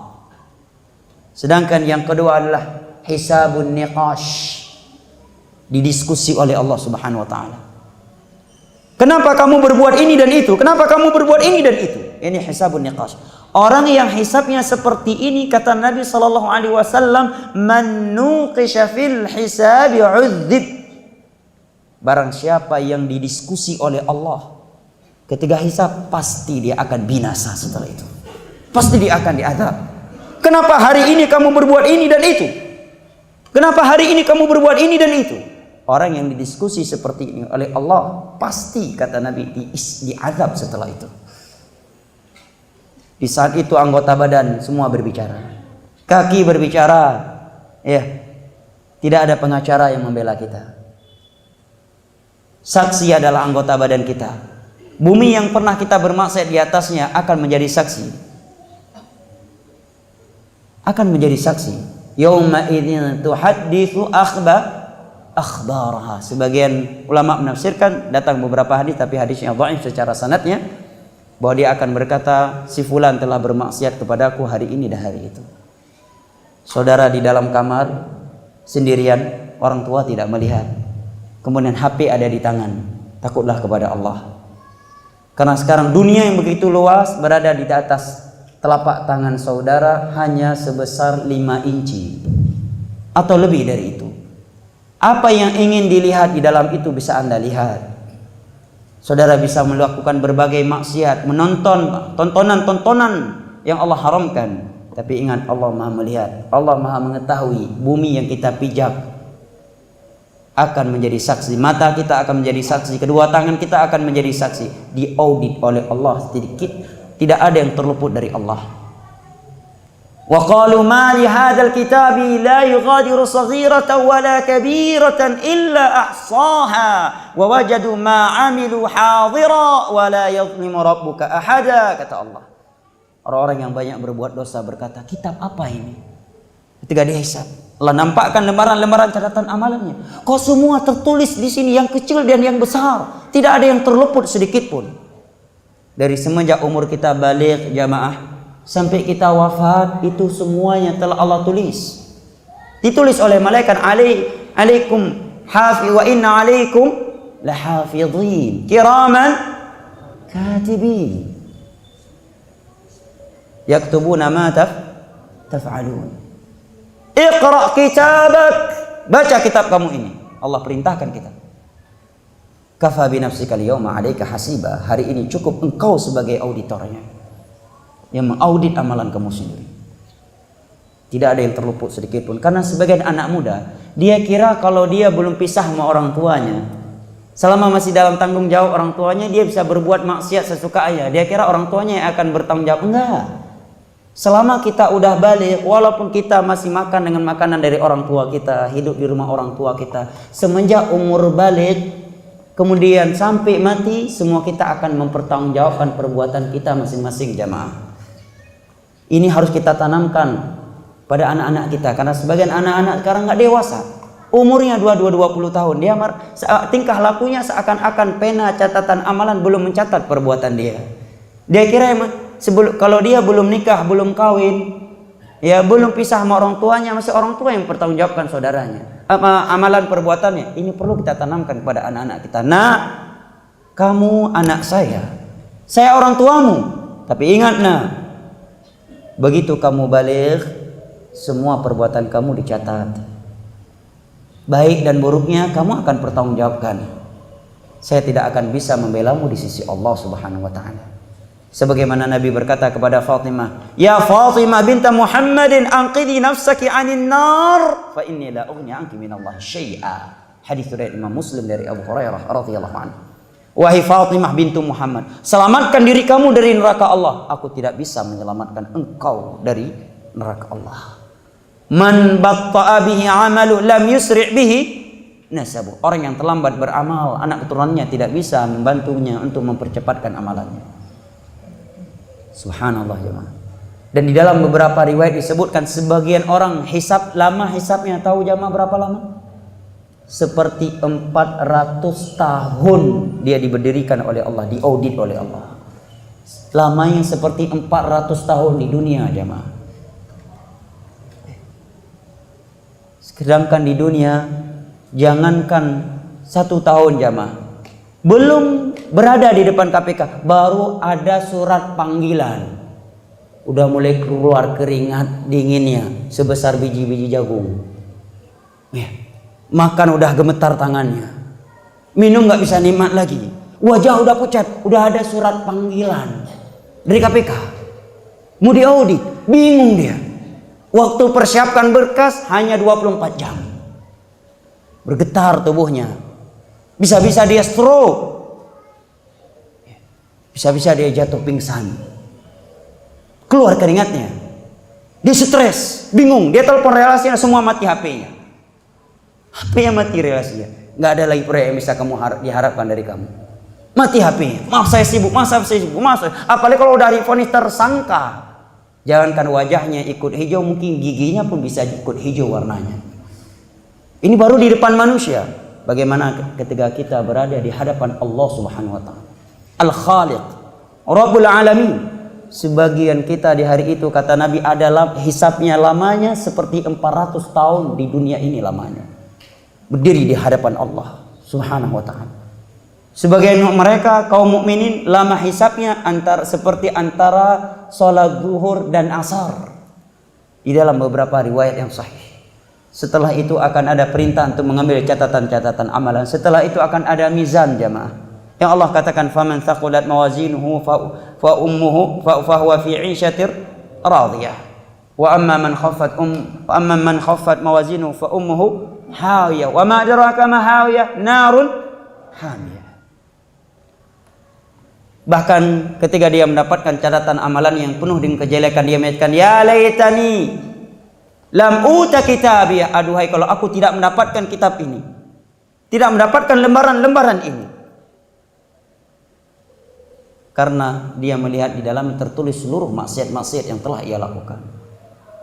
Maka dia pun berkata, halaka anni sultaniyah. Sungguh kekuasaan-kekuasaan yang aku miliki di dunia hari ini menjadi sebab kebinasaanku. Ma aghna anni maliyah. Harta yang aku miliki ketika di dunia rupanya enggak bermanfaat saat ini. Kalau di dunia bermanfaat. Sedikit ada hambatan, selesai. Ya kan? Sedikit ada hambatan, berapa nomor rekeningnya? Selesai. Sedikit ada hambatan di telepon, mobil Innova atau mobil Pajero, selesai. Kirim nomor rekeningnya Pak, selesai urusannya. Ma'aghna anni maliyah. Rupanya di hari kiamat harta yang dia miliki tidak bermanfaat sedikit. Sehingga dia berangan-angan tidak mendapatkan lembaran tersebut. Setelah itu jamaah, setelah dimizah juga belum selesai. Masih ada tantangan berikutnya yang tidak kalah besarnya. Apa itu? As-sirat. Jembatan yang Allah katakan, wa minkum illa wariduha kana ala rabbika hatman maqdiya thumma nunajjil ladzina taqaw wa nadharu adh-dhalimina fiha jithiya. Setiap kalian pasti akan melewatinya. Sebagian ulama tafsir menafsirkan adalah as-sirat, jembatan. Itu adalah sebuah ketetapan atas Rabbmu. Hanyalah orang-orang yang bertakwa yang akan kami selamatkan, dan akan kami seret, kami sungkurkan ke dalam api neraka di bawahnya orang-orang yang zalim. Di dalam riwayat Jabir disebutkan bahwa as-sirat tersebut adaq minasy-sya'r wa ahaddu minas-sayf. Lebih tipis daripada rambut, lebih tajam daripada pedang. Allah bentangkan di atas neraka jahanam. Sebagian manusia ada yang melewatinya secepat kilat, ada yang secepat mata memandang, ada yang secepat kuda, ada yang secepat orang yang berlari, ada pula yang berjalan kemudian jatuh, dia bangun lagi, bangkit kembali, kemudian jatuh lagi, sampai ada yang tersungkur ke dalam neraka jahanam yang ada di bawahnya. Kira-kira kita termasuk dari hamba yang mana jamaah? Kita tidak bisa memastikannya. Sebuah jembatan yang lebih tipis daripada rambut, lebih tajam daripada pedang, Allah bentangkan di atas neraka jahanam. Sedikit meleset, langsung api neraka jahanam yang menyambut dia di bawahnya. Tak terbayang bagi kita, tetapi harus kita imani. Coba bayangkan jemaah, jembatan lebih tipis daripada rambut, lebih tajam daripada pedang, Allah bentangkan di atas neraka jahanam. Di atas jembatan tersebut Nabi menyatakan, kalali, duri-duri yang akan menyambar siapa saja yang Allah perintahkan. Dan di setiap Nabi menunggu umatnya di ujung jembatan menyatakan, Rabbi salim salim, melihat ada umatnya yang setiap jalan jatuh, kemudian bangkit lagi, kemudian jatuh lagi. Nabi menyatakan, Nabi di ujung jembatan tersebut berdiri berdoa, Allahumma salim salim, ya Allah selamatkan umatku, ya Allah selamatkanlah umatku. Lihat bagaimana kesetiaan Nabi kita. 23 tahun padahal beliau sudah menerangkan kepada kita jalan menuju surga. Selama 23 tahun beliau telah menerangkan kepada kita jalan-jalan yang dapat menyeretkan kita ke neraka Allah. Selama 23 tahun beliau berdakwah, menerangkan hal tersebut kepada kita, sampai-sampai leher kepala Nabi kita dihargakan 100 ekor onta oleh Abu Jahal dan kawan-kawannya. Beliau pernah dihujani batu oleh masyarakat Taif, sampai-sampai Utsman lari dan melakukan pagar betis, sehingga batu yang dilemparkan ke arah Nabi mengenai seluruh tubuhnya Utsman, sehingga tubuhnya Utsman berlumuran darah, melakukan pagar betis menyelamatkan nyawa Nabi SAW. Beliau sedang salat pernah dilempari dengan kotoran onta, dan beliau di perang Uhud pecah topi perangnya, luka pipi beliau dan lepas gigi geraham beliau. Ujian yang luar biasa selama 23 tahun jamaah, menjelaskan kepada umatnya jalan-jalan surga dan jalan-jalan neraka Allah Subhanahu wa taala. Rupanya di hari kiamat beliau masih menunggu kita di depan jembatan. Ketika beliau melihat umatnya kesulitan untuk melintasi jembatan tersebut, Nabi di ujung jembatan tersebut berdoa, Rabbi salim salim, Ya Allah, selamatkan dia ya Allah. Tetapi apa boleh dikata, Nabi menyatakan tajri bihim a'malum, hanya amalan mereka yang bisa membuat mereka berjalan di atas jembatan tersebut. Setelah kita melewati as-sirat jamaah, masih ada 2 tantangan lagi. Kalau kita termasuk dari orang-orang yang harus diberhentikan di situ, yaitu al-qantarah. Apa itu qantarah? Secara bahasa artinya jembatan. Apakah dia bagian dari sirat? Sebagian ulama menyatakan dia ujung as-sirat. Sebagian ulama yang lain menyatakan dia jembatan yang berbeda. Tempat apa itu? Tempat penegakan qisas jamaah. Di sana akan ditegakkan qisas. Orang-orang yang pernah kita zalimi hartanya, kehormatannya, nyawanya, di sana akan menuntut hak dia di sisi Allah. Bahkan dalam sebuah hadis, seorang yang pernah mati terbunuh di dunia ini, di hari kiamat kepala dia berlumuran darah berada di tangan orang yang membunuhnya. Sembari dia menyatakan, "Salhu ya Rabb fima qatalani." Ya Allah, tanyakan ke hambamu ini kenapa dia membunuh saya. Mau jawab apa jamaah? Jawab apa? Di sana akan ditegakkan qisas, tetapi qisas di sana ditegakkan dengan dengan ibadah jamaah. Kita akan membayar kezaliman kita kepada korban kita dengan pahala ibadah kita. Sehingga Nabi menyatakan ada yang pergi di hari kiamat, dia bertemu dengan Allah, pernah haji, pernah puasa, pernah salat. Rupanya nggak ada lagi pahala haji, nggak ada lagi pahala salatnya, nggak ada lagi pahala puasanya. Sudah habis dia gunakan untuk membayar kezaliman untuk para korban kezaliman dia. Dan apabila belum cukup, maka Allah kumpulkan dosa-dosa korban kezalimannya, faturihat alaih, kemudian dilemparkan kepada, ditransfer kepadanya, maka dia dilemparkan ke dalam neraka Allah Subhanahu wa taala. Setelah itu barulah surga dan neraka, kalau dia tidak termasuk dari kalangan ashabul a'raf. Apa itu al-a'raf? Salah satu nama surat dalam Al-Quran. Surat keberapa? Yang bisa jawab saya kasih minyak wangi. Minyak wangi dari Timur Tengah. Karena saya lihat ada tulisan Arab, berarti kan Timur Tengah. Siapa yang bisa jawab? Surat keberapa Al-A'raf dalam Al-Quran? Lihat HP. Nggak jadi. Saya minta dari Bapak, bukan dari HP. Kalau dari HP semua bisa ditanya. Yang nggak lihat HP tadi, jawab 7 siapa? Siapa yang jawab tadi? Surat keberapa? Lihat HP tadi nggak? 7. Nggak lihat HP tadi? Dapat. Silakan. Tapi beliau dapat, tapi bukan minyak wangi karena lihat HP. Silakan. Apa ini, peci? Kasihkan ke beliau. Al-A'raf datang dalam riwayat Imam Ahmad adalah sebuah tempat antara surga dan neraka. Yang mana di situ diberhentikan mereka orang-orang yang amal kebaikan dan kejelekannya itu setara. Allah tidak langsung memasukkan mereka ke dalam surga karena kejelekan mereka setara dengan kebaikan mereka. Dan mereka tidak langsung dilemparkan ke dalam neraka Allah karena kebaikan mereka seberat kebaikan mereka seberat kejelekan mereka. Sampai Allah memutuskan keputusannya kepada mereka dengan keadilan dan hikmahnya.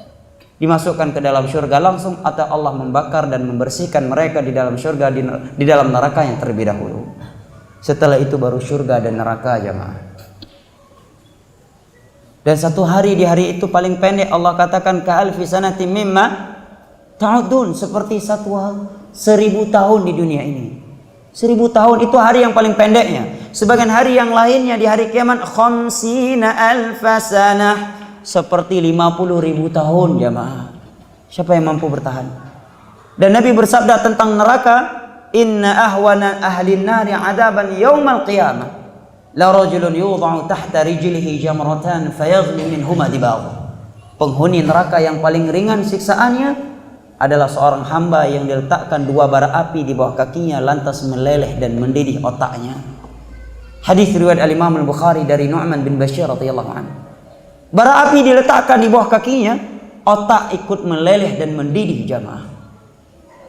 Padahal panas-panasnya api di dunia ini, kalau kaki yang dibakar, kepala nggak akan ikut hangus. Tapi di hari kiamat jamaah, 2 bara api yang diletakkan di bawah kaki kita, otak kita mendidih dan meleleh karena panasnya bara api. Sehingga Nabi ketika melihat ada api di hadapan para sahabat Nabi, di hadapan para sahabatnya beliau menyatakan, inna narakum hadhihi juz'un min sab'in min nari jahannam. Api yang ada di dunia ini sebesar apapun dia, sepanas apapun dia, itu 1 dari 70 api neraka. Artinya 70 kali lipat lagi dia lebih panas daripada api di dunia ini. Subhanallah, siapa yang mampu bertahan? Baru diletakkan 2 bara api di bawah kakinya, otak langsung meleleh dan mendidih. Dan dia belum dituangkan minuman penduduk api neraka yang Allah katakan mimma'in sadid. Minuman api neraka, penduduk api neraka yang pertama adalah air nanah. Yatajarra'uhu wa la yakadu yusighu. Setiap kali dia teguk, dia tidak mampu meminumnya, tapi dipaksa oleh malaikat-malaikat Allah. Minum kamu. Menanah penghuni neraka menjadi minuman penghuni neraka. Yang kedua Allah menyatakan wasuqu ma'an hamima faqatta'a am'a'ahum. Minuman model yang kedua adalah air yang mendidih. Ketika dia minum maka isi perutnya ikut hangus dan terputus-putus. Mengerikan. Minuman penghuni neraka yang ketiga Allah sebutkan kaghalyil hamim. Minyak yang mendidih. Itu minumannya. Yang keempat Allah menyatakan hamimu wa ghassaq. Al-ghassaq, air yang sangat-sangat dingin yang mematikan. Ini 4 jenis minuman penghuni neraka Allah Subhanahu wa taala jamaah. Dan jangan pernah merasa aman dari neraka Allah. Diriwayatkan oleh Imam Ibnu Abi Syaibah dalam musannaf beliau, Umar bin Khattab radhiyallahu anhu menyatakan, "Law nada munadin fis sama' ayyuhan nas kullukum najin minan nar illa rajulun wahid la khiftu an yakuna ana dhalik." Kata Umar bin Khattab radhiyallahu anhu, andai kata ada teriakan dari langit, wahai seluruh penghuni dunia, penduduk bumi, seluruh kalian selamat dari neraka Allah kecuali 1 orang, maka sungguh aku takut jangan-jangan 1 orang yang tidak selamat tersebut adalah aku orangnya. Siapa yang berkata demikian jamaah? Umar bin Khattab radhiyallahu anhu. Orang yang number thani, orang nomor 2 umat Islam setelah Abu Bakar, yang mana Nabi sebelum meninggalnya Umar masih hidup, Nabi melihat istananya Umar dalam surga. Kemudian Nabi menyampaikan di hadapannya Umar, kemudian Umar menangis. Artinya Nabi sudah menyatakan Umar dalam surga dan dia berada di dalam sebuah istana sebelum wafatnya, tapi Umar berkata demikian jamaah. Lihat bagaimana mereka para sahabat Nabi. Abu Hurairah radhiyallahu anhu, siapakah beliau? Sahabat Nabi yang paling banyak mewariskan hadis Nabi kepada umat ini. Kalau kita membuka seluruh kitab hadis, rata-rata hadis Nabi itu datang dari Abu Hurairah, an Abi Hurairah, an Abi Hurairah, an Abi Hurairah, an Abi Hurairah. Menjelang wafatnya baka bukain syadida. Beliau menangis sangat kencang. Beliau menangis luar biasa sehingga murid-muridnya yang berada di hadapan beliau bertanya, "Wa ma yubkika ya Abu Hurairah?"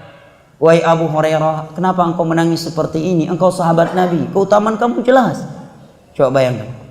Beliau siapa? Sahabat Nabi yang paling banyak mewarisi hadis Nabi, salat di belakang Nabi, haji bersama Nabi, pernah jihad bersama Nabi. Kita hidup 1400 tahun setelah Nabi kita. Apa jawaban beliau jamaah ketika beliau ditanya demikian, kenapa engkau menangis? Jawaban beliau menggetarkan hati kita yang sudah keras ini, yang merasa suci ini padahal penuh dengan kotoran maksiat. Abu Hurairah menjawab, qillatuz zadi wa tulut tariq. Karena bekal amal soleh saya masih amat sedikit, sedangkan perjalanan yang akan saya tempuh masih sangatlah panjang. Ini sahabat Nabi SAW jamaah. Demikianlah sifat mereka. Maka majelis malam hari ini saya tutup dengan sebuah wasiat sangat besar. Pesan yang sangat besar dari malaikat yang paling besar, yaitu Jibril alaihissalam, kepada Nabi kita yang Nabi Allah yang paling besar. Dalam sebuah riwayat yang diriwayatkan oleh Imam Tabarani dari Sahal bin Sa'ad As-Sa'idi radhiyallahu anhu, bahwa Nabi pernah diperingatkan oleh Jibril alaihissalam secara khusus dengan sebuah peringatan yang sangat besar, yaitu peringatan yang berbunyi, ya Muhammad, ish ma syi'ta fa innaka mayyitun. Wahai Muhammad, hiduplah sesukamu di dunia ini, kamu pasti akan mati. Wa ahbib man syi'ta fa innaka mufariquh. Cintailah apa yang engkau ingin cintai di dunia ini. Kamu ingin cinta anakmu, istrimu, jabatanmu, cintailah. Kamu pasti akan berpisah dari itu semuanya. Wa'mal ma syi'ta fa innaka majziyun bih. Berbuatlah sesukamu di dunia ini, engkau akan mendapatkan balasan sesuai dengan perbuatanmu. Wa'lam anna syarafal mu'min qiyamuhu bil lail wa 'izzuhu istighna'uhu 'anil nas. Ketahuilah kehormatan kemuliaan seorang mukmin di sisi Allah tatkala dia menjaga salat malam, dan kemuliaan dia, kehormatan dia di sisi manusia tatkala dia menjaga dirinya sehingga tidak meminta-minta, mengemis kepada manusia. Ini pesan dari siapa jamaah? Dari malaikat Jibril. Kepada siapa jamaah? Kepada Rasulullah sallallahu alaihi wasallam. Siapa beliau jamaah? Pembuka pintu surga kita. Beliaulah yang kata Aisyah radhiyallahu anha, kana Rasulullah sallallahu alaihi wasallam yaqumul laili hatta tatafattar qadama. Nabi itu kalau salat malam panjangnya luar biasa sampai kaki beliau bengkak, pecah-pecah. Sehingga aku berkata kepada beliau, "Ya Rasulullah, ataf'alu hadza wa qad ghafara Allahu laka ma taqaddama min dhanbik wa ma ta'akhkhar?" Wahai Rasulullah, kenapa sampai seperti ini ibadah engkau? Padahal seluruh dosa-dosamu yang telah berlalu dan yang akan datang telah Allah hapus, telah Allah ampuni. Apa jawabnya Rasulullah jamaah? Nabi menjawab, afala akunu abdan syakura. Apakah salah aku menjadi hamba yang bersyukur? Kita belum pasti masuk surga dan belum pasti selamat dari neraka. Maksiat banyak, ketaatan kurang. Padahal kata Ibnu Rajab tadi, bapak kita Adam alaihi salam dan ibunda kita Hawa Allah keluarkan dari surga karena sebuah dosa jamaah. Sedangkan kita ingin masuk ke dalamnya dengan ribuan dosa, ini hal yang mustahil. Maka hendaknya kita bertobat sebelum terlambat. Nabi menyatakan, innallaha yaqbalu taubatal 'abdi ma lam yugharghir. Allah akan senantiasa menerima taubat hambanya selama belum ghargharah.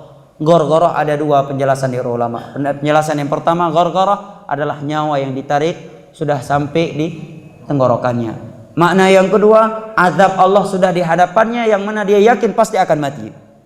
Ketika dia sudah pesimis dirinya pasti akan mati baru bertobat, ini nggak akan diterima lagi. Seperti kondisinya Fir'aun, falamma adrakahul gharaqu qala amant.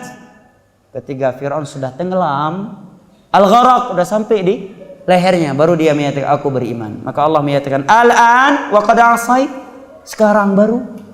Jangan sampai kita bertobat karena terpaksa, karena tobat yang diterima oleh Allah adalah tobat yang dibangun di atas cinta dan pengagungan kepada Allah, bukan karena terpaksa.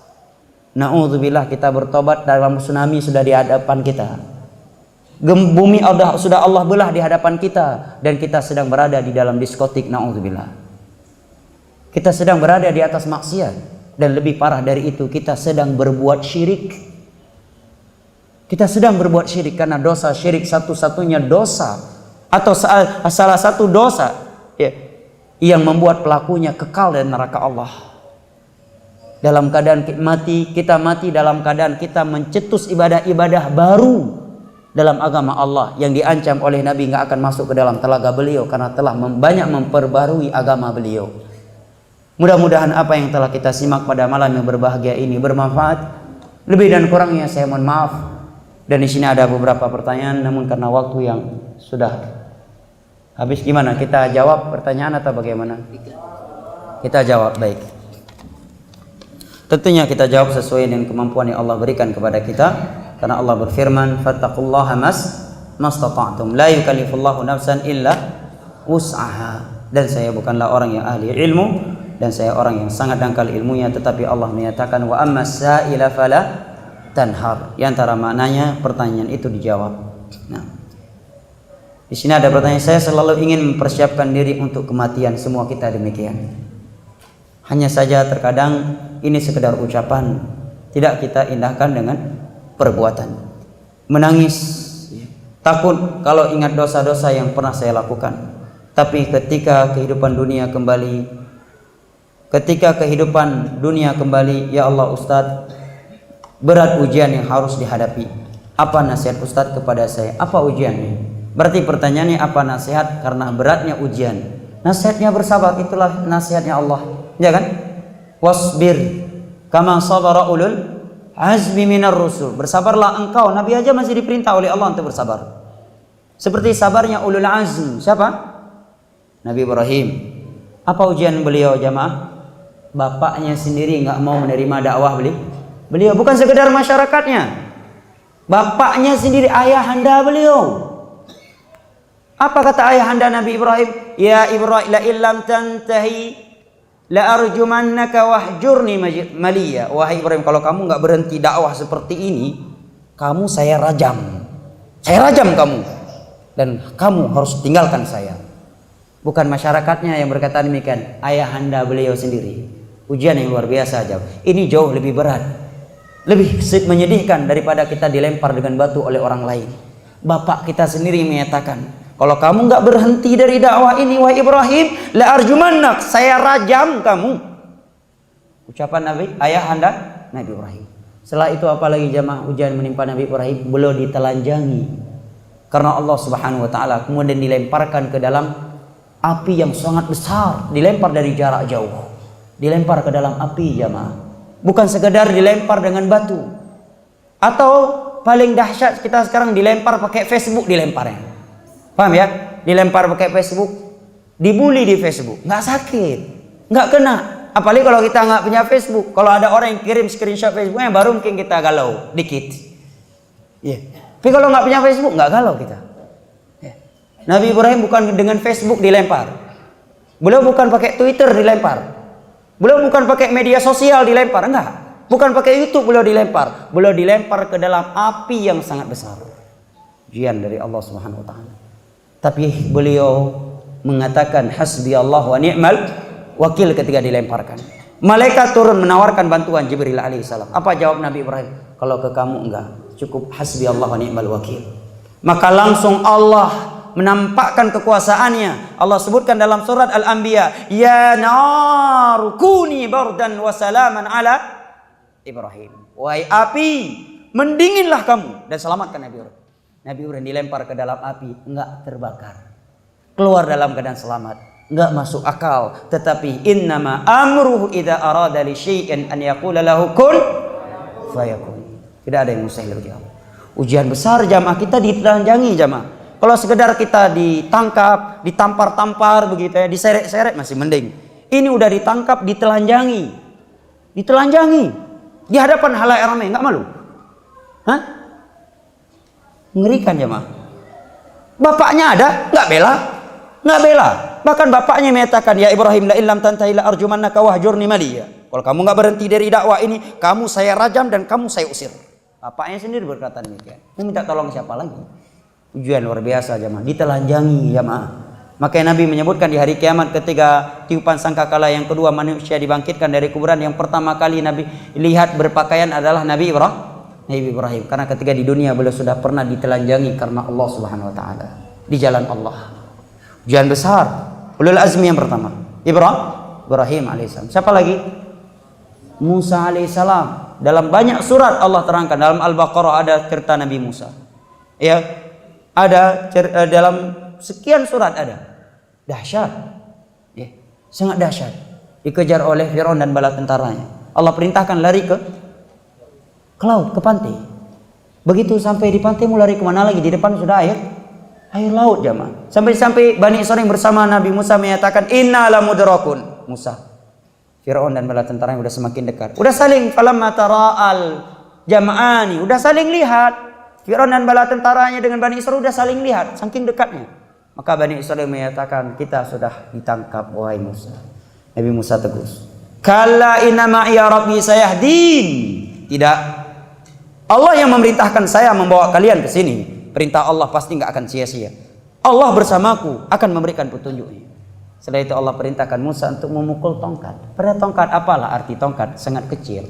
Diperintahkan oleh Allah untuk memukul, untuk dipukulkan ke laut. Kalau kita ingin pakai logika, bisa buat apa ini tongkat? Rupanya bisa membelah laut. Ujian yang luar biasa. Dari semenjak kecil beliau dihanyutkan di laut. Ujian yang luar biasa Nabi Musa alaihissalam. Demikian juga Nabi Isa dituduh anak apa? Anak zina jamaah. Bayangkan Nabi ini. Kita aja mungkin baru hafal 1-2 ayat jadi penceramah yang nggak punya ilmu, cuma mungkin karena orang nggak kenal kita, kalau dituduh enggak, galau juga, ya kan? Galau juga. Kalau nggak benar-benar mengembalikan hati ini kepada Allah. Coba bayangkan Nabi Isa alaihissalam dituduh anak zina, sampai-sampai beliau ingin dibunuh, dikejar oleh kaum Yahud, dikepung Masjidil Haram, Masjid Al-Aqsa. Maka Nabi Isa alaihissalam dalam Bani Israiliyah disebutkan masuk ke dalam ruangan, di situ ada Hawariyun. Nabi Isa alaihissalam menyatakan, siapa yang di antara kalian yang mau keluar dari Masjidil Aqsa, Allah ciptakan dia serupa denganku, kemudian Yahudi akan menangkap dia dan akan membunuhnya, untuknya surga. Maka berdiri seorang anak muda, biar saya yang keluar wahai Isa. Isa menjawab, jangan, kamu masih muda. Tanya lagi Nabi Isa, sampai 3 kali anak muda ini masih menjawab, saya wahai Nabi Isa. Maka dia pun keluar, mereka membunuhnya dan mereka menyangka bahwa mereka telah membunuh Isa alaihissalam. Yang Allah katakan, wa ma qataluhu wa ma salabuhu walakin syubbiha lahum. Mereka belum membunuh ya Nabi Isa. Mereka belum menyalibnya, mereka bunuh itu orang yang serupa. Allah ciptakan serupa persis dengan Nabi Isa. Barrafa'ahullah, Isa Allah angkat ke langit. Yang pada di akhir zaman nanti akan turun membunuh Dajjal bersama Imam Mahdi, sebagaimana dalam riwayat-riwayat yang sahih. Ujian yang luar biasa, dituduh anak zina, dikejar, ingin dibunuh. Nabi beliau bukan sekedar ustadz bertitel S1, LC, ya, atau LB lulusan Bali, ya, bukan sekedar itu titel ya. Titel beliau Nabi dan utusan Allah. Dituduh apa jamaah? Anak zina, dan beliau dikejar oleh Yahudi untuk dibunuh. Nabi Zakaria dibelah dengan gergaji, terbelah karena dituduh bahwa Nabi Zakaria lah yang menghamili Maryam, karena Maryam anak asuhnya Nabi Zakaria. Orang Yahudi pakai akal, nggak mungkin hamil tanpa laki-laki, ini pasti perbuatan Zakaria. Mereka kejar Nabi Zakaria, mereka dapati dan mereka belah Nabi Zakaria dengan gergaji. Ujian besar nggak jamaah? Besar jamaah kalau menimpa kita, naudzubillah. Nasallallahu salam wal afiyah. Siapa lagi ulul azm? Nabi Ibrahim sudah, Nabi Musa sudah, Nabi Isa sudah. Siapa lagi? Nabi Nuh alaihi salam. 950 tahun berdakwah, istri dan anaknya sendiri nggak masuk Islam. Sakit nggak jamaah? Sakitnya tuh di sini. Anak sendiri, istri sendiri, 950 tahun kita berdakwah. Orang-orang lain ikut dakwah kita, anak sendiri nggak mau ikut masuk Islam. Istri sendiri nggak mau ikut. Nggak berat ya mah? 950 tahun sampai beliau harus membuat perahu di padang pasir. Perintah Allah. Wa kullu ma marra alaihi mala'um sakhiru min. Setiap ada kaum yang lewat, mencomohi, mencela Nabi Nuh alaihissalam. Kamu nggak normal, buat perahu di tengah-tengah padang pasir, mau berlayar kemana? Sekarang Anda melihat ada orang buat perahu di tengah-tengah padang pasir, nggak ada laut, dibawa kemana itu perahu? Bisa nggak berlayar di atas tanah? Nggak bisa kan? Kenapa? Kalau masih pakai logika. Nabi Nuh nggak pakai logika lagi, tapi Nabi Nuh, ya ayyuhalladzina amanu taqullaha haqqa tuqatih wa la tamutunna illa wa antum muslimun, betul-betul menyerahkan dirinya kepada Allah, karena yang memerintahkan beliau buat perahu adalah Allah. Nggak mungkin perintah Allah sia-sia dan konyol. Rupanya benar ada air di dunia. Allah turunkan air dari langit, dan Allah turunkan air dari bumi sehingga menjadi air bah. Gunung pun tenggelam, seluruh gunung di dunia tenggelam. Anaknya Nabi Nuh bersama istrinya ketika air bah sudah datang masih dipanggil oleh Nabi Nuh. Ya bunayya yarkam ma'ana wa la takum ma'al kafirin. Wahai anakku, kemari bersama ayahmu, naik ke perahuku, jangan bersama ibumu yang kafir. Apa jawab anaknya? Sa'awi ila jabali ya'simuni minal ma'. Saya akan pergi ke gunung yang akan menyelamatkan saya dari air ini. Apa jawaban Nabi Nuh alaihissalam? La 'asimal yawma min amrillah.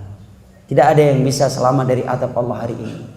Bayangkan Nabi Nuh di depan matanya, anaknya ditenggelamkan oleh Allah Subhanahu wa taala dalam keadaan kafir. Kalau anak kita mati tenggelam muslim, alhamdulillah, husnul khatimah. Salah satu husnul khatimah mati tenggelam, karena mati tenggelam itu bukan enak jamaah.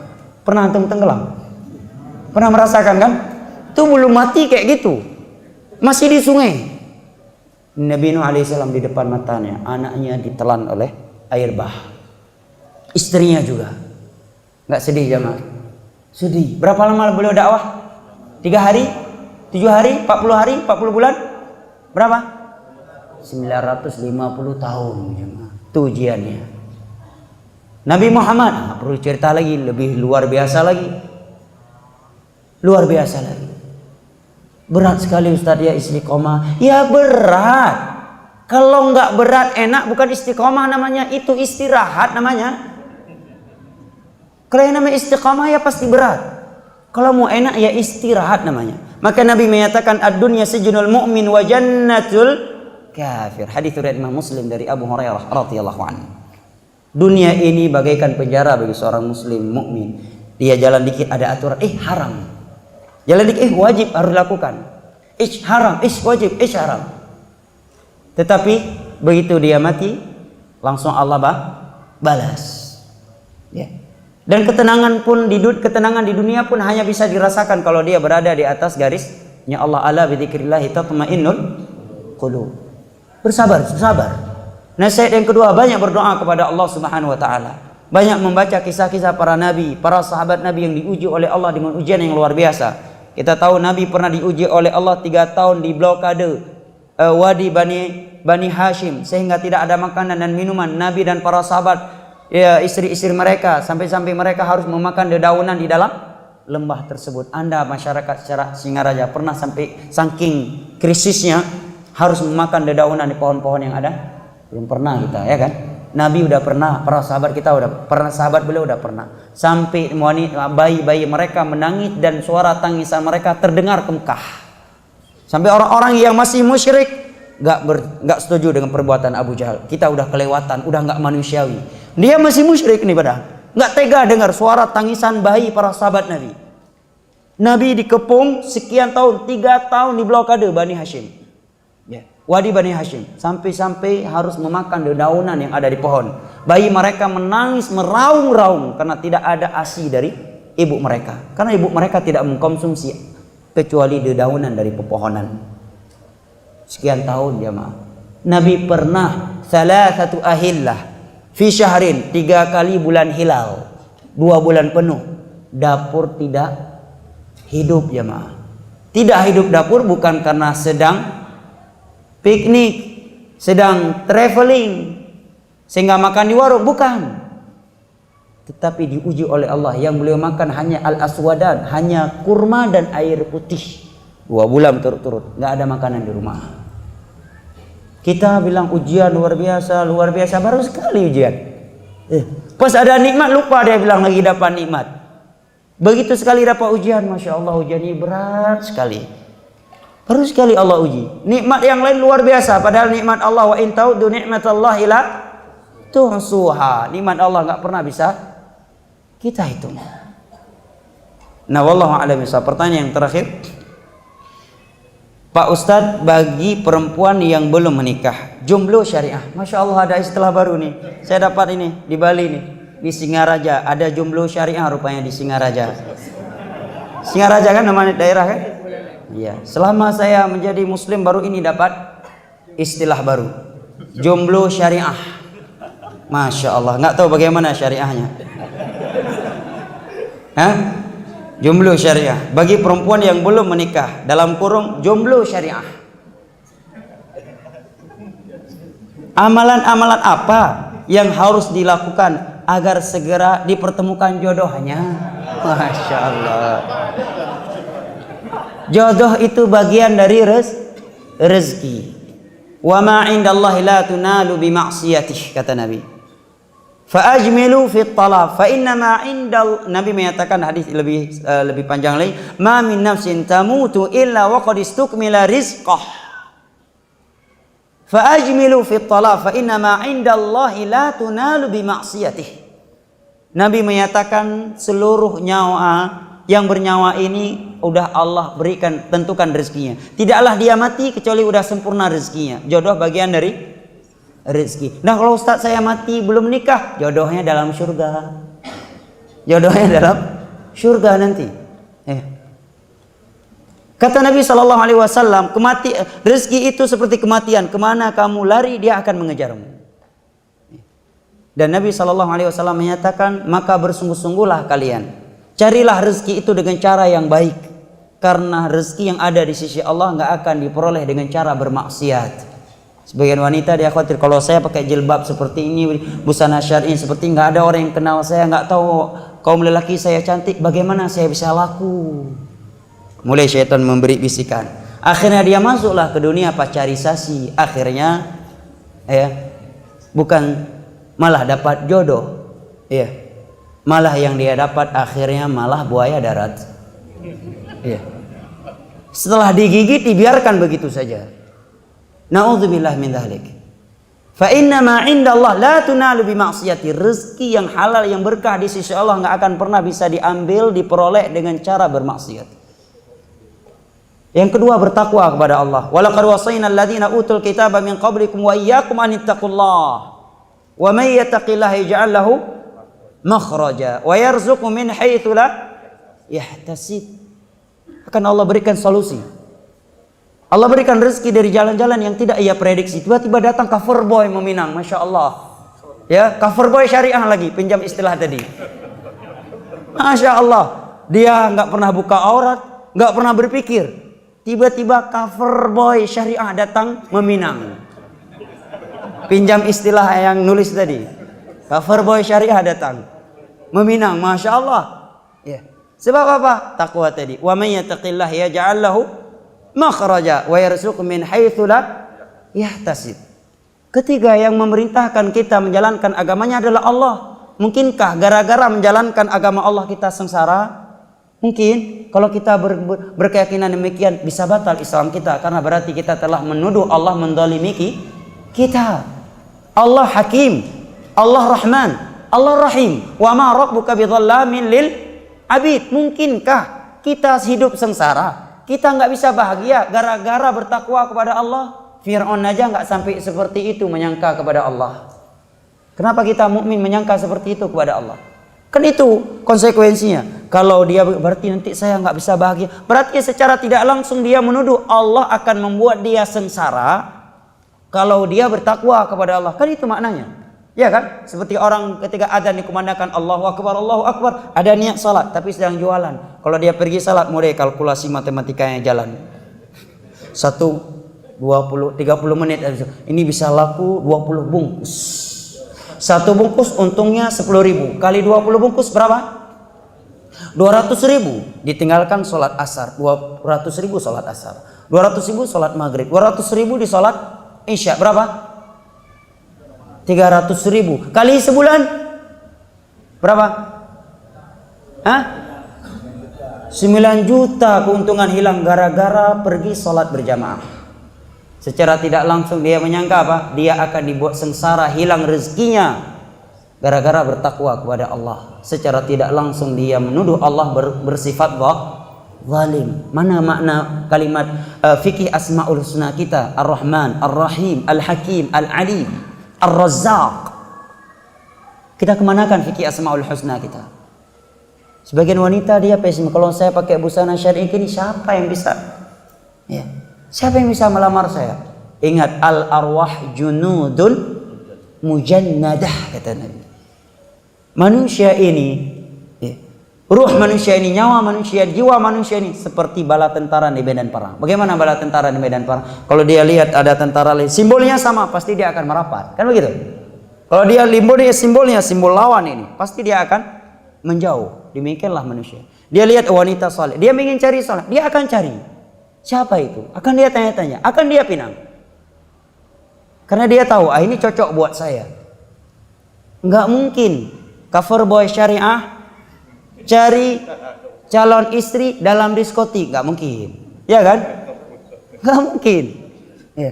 Pasti dia akan cari dengan bahasa yang nulis tadi, jomblo syariah juga, ya, kan begitu. Cover boy syariah pasti akan nyari jomblo syariah juga, walaupun nggak nampak, dia akan cari-cari supaya nampak dengan cara syar'i tentunya, dengan cara syar'i, bukan multi tafsir ya, dengan cara syar'i. Ya, ini nasihatnya. Tadi 3 pertanyaan katanya. Kita cukup. Cukup kata jamaah, maka kita memohon kepada Allah Jalla wa Ala yang telah mengumpulkan kita di rumahnya yang mulia ini agar kembali mengumpulkan kita di dalam syurga firdausnya di hari kiamat. Dan kita berdoa kepada Allah, Allahumma in tawaffaitana fatawaffana muslimin wa alhiqna bis salihin, sebagaimana kita memohon kepada Allah, Rabbana atina fid dunya hasanah wa fil akhirati hasanatan wa qina adzabannar. Dan tentunya juga tidak kita lupakan saudara-saudara dan saudari-saudari kita yang masih jomblo syariah tadi, agar diberikan ya jodoh-jodoh yang syariah pula. Yang wanita-wanita yang jomblo syariah tadi, mudah-mudahan Allah berikan kafir boy syariah. Dan semoga adik-adik kita yang masih kafir boy dan jomblo syariah diberikan istri-istri yang salihah oleh Allah Subhanahu wa taala. Ya, ini doa yang sangat dibutuhkan dan sangat diharapkan oleh kaum jomblo. Mudah-mudahan Allah kabulkan doa kita di rumahnya yang mulia ini. Amin ya rabbal alamin. Kita akhiri dengan doa kafaratul majlis. Subhanakallahumma wa bihamdik asyhadu an la ilaha anta astaghfiruka wa atubu ilaik. Wassalamualaikum warahmatullahi wabarakatuh.